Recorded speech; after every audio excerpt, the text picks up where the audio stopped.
I want you to do something right now. Run your fingers through your hair. Just once. And notice what stays in your hand. Maybe it is a few strands. Maybe it is more than a few. And if I asked you when it started, you probably could not give me a clean answer. Because it did not happen suddenly. First it was the shower drain. Then the pillow. Then one morning you looked at your part in the mirror and something had shifted. And nobody could tell you why. You have probably tried the shampoos. The vitamins from the chemist.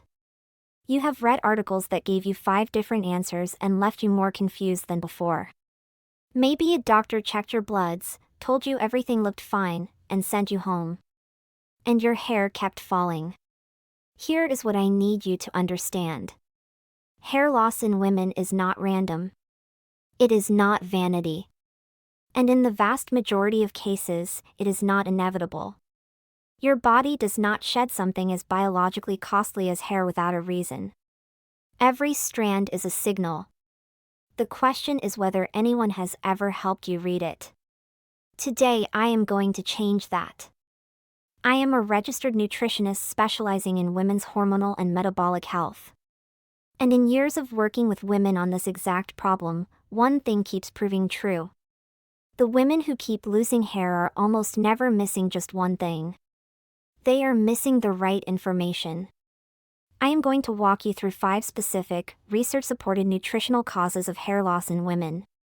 And I am going to tell you something most videos on this topic never do. 2 of these causes are almost certainly happening in your body at the same time right now. That combination is the reason your hair has not responded to anything you have tried. Before we go any further, drop a comment below and tell me this. Is your hair loss mostly at the crown and part line, or is it coming out in diffuse handfuls all over your head? Your answer tells me a great deal about where to look first.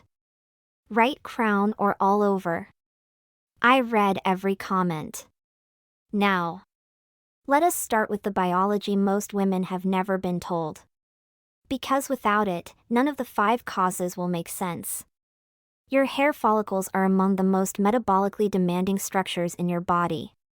They divide faster than almost any other cell type, which means they consume a large amount of energy and nutritional raw material just to function. And that makes them extremely sensitive to shortage. When your body senses that resources are running low, whether that is iron, protein, or specific micronutrients, it makes a calculated decision. It redirects those resources toward organs that keep you alive. The follicles get cut off first. This is called telogen effluvium. It sits underneath almost every case of nutritional hair loss. Your follicles are not broken. They are responding to a body that is running short on something. The goal is to find out what. Here are the 5 causes. Listen to which 2 tend to collide. Cause 1. And I want you to pay attention here, because this is the single most missed nutritional driver of hair loss I see in practice. It is not biotin. It is ferritin. You may have had iron checked on a blood test and been told it was normal. But ferritin is different.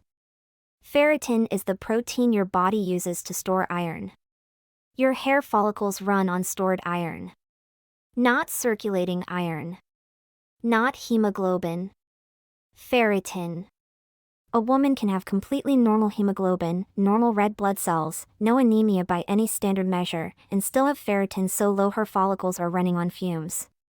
When a doctor checks iron and sees a normal result, the conversation ends. The hair keeps falling. Nobody connects the 2. Research published in the Journal of the American Academy of Dermatology found that women with hair loss had significantly lower ferritin levels than women without, even when both groups had normal hemoglobin. A follow-up clinical paper found that ferritin below 30 micrograms per liter was associated with hair loss, and that levels needed for actual follicle health may sit considerably higher than the standard lab cutoff. Ask yourself honestly. Have you ever had ferritin specifically tested? Not iron. Not hemoglobin. Ferritin. If not, that is the most important question you can bring to your next appointment. What depletes ferritin in women? Heavy or prolonged periods. A diet low in red meat or animal protein. A history of caloric restriction. Gut absorption problems that quietly reduce how much iron you take in from food. These are not unusual factors. They describe a large number of the women I work with. Cause 2. This one surprises people. Not because it is complicated. Because it is something they were told does not matter as much as it actually does. Protein deficiency. Not dramatic deficiency. The quiet, cumulative kind that builds over months of eating in a way that feels perfectly healthy. Your hair is made almost entirely of a protein called keratin. Building it requires adequate dietary protein every single day. When intake falls short, your body prioritizes protein for essential functions and stops allocating it to hair growth. The follicle goes dormant. The hair falls out weeks or months later, which is exactly why the dietary connection gets missed. What does low protein intake look like? It looks like someone who eats reasonably well but has drifted toward a diet heavy in grains, vegetables, and fruit with minimal animal protein. Someone who skips breakfast, has a salad for lunch, and cannot work out why their hair is thinning. It looks like a woman who went through a period of caloric restriction and whose hair started falling 3 to 6 months after the diet ended. That delay is the biology of telogen effluvium. It is consistent, and it is predictable. The research on protein targets for hair health is clear. Most adults need a minimum of 0.8 grams per kilogram of body weight per day. Nutritionists working specifically with hair loss recommend closer to 1.2 to 1.6 grams per kilogram for women with active shedding. That number is almost always higher than what these women are currently eating. The action plan at the end covers exactly how to hit it. Cause 3. This is where I see the widest gap between how often it drives hair loss and how often it gets properly identified. Vitamin D deficiency. Most people know vitamin D matters for bones. Far fewer know that vitamin D receptors sit directly inside the hair follicle. Research published in the journal Skin Pharmacology and Physiology found that low vitamin D was significantly associated with 2 of the most common forms of hair loss in women, including the most prevalent type of diffuse shedding. The relationship between low vitamin D and disrupted follicle cycling is well documented. Women with low sun exposure, darker skin tones, and consistent sunscreen use are at considerable risk of deficiency that sits within the technically normal range on a lab report while being functionally insufficient for follicle health. Here is the detail that matters. The standard lower limit of normal for vitamin D in most lab ranges sits around 50 nanomoles per liter. Research on hair loss specifically suggests follicle health may require levels well above that. Women with persistent hair loss and vitamin D sitting between 50 and 75 frequently see a meaningful reduction in shedding once levels are brought consistently above 100. Have you had your vitamin D checked recently? And if so, do you know the actual number, not just whether someone told you it was fine? If you are still watching and finding this useful, type the number 3 in the comments. And if you have not subscribed yet, please do. It keeps this channel going. Cause 4. This one tends to enter the conversation quietly and then become the piece everything else hinges on. Zinc. Zinc is needed for more than 300 enzymes in the body. Several of them are directly involved in follicle cycling, keratin production, and the hormonal signals that tell your follicles to grow. Research published in the Annals of Dermatology found that patients across 3 different forms of hair loss all had significantly lower serum zinc than people without hair loss. What makes zinc relevant here is not just what it does on its own. It is how it interacts with everything we have already covered. Low zinc impairs iron absorption and utilization. It affects how efficiently your body processes vitamin D. It plays a role in hormonal regulation at the follicle level. So a woman already low in ferritin, borderline on vitamin D, and mildly zinc deficient is not dealing with 3 small separate problems. She is dealing with a compounding failure where each deficiency makes the others worse. This is the combination I mentioned at the start. Ferritin and zinc together. They show up as a pair more often than almost any other combination in women with persistent unexplained hair loss. Addressing only one, which is what typically happens when investigation is partial, produces only partial results. Zinc is in red meat, oysters, pumpkin seeds, and legumes. But absorption varies considerably, and a diet high in whole grains and legumes can actually bind zinc through phytates and reduce how much gets through. Serum zinc is a standard blood test. Worth asking for alongside ferritin and vitamin D. Cause 5. This one rarely comes up in videos on hair loss. That is a gap worth closing.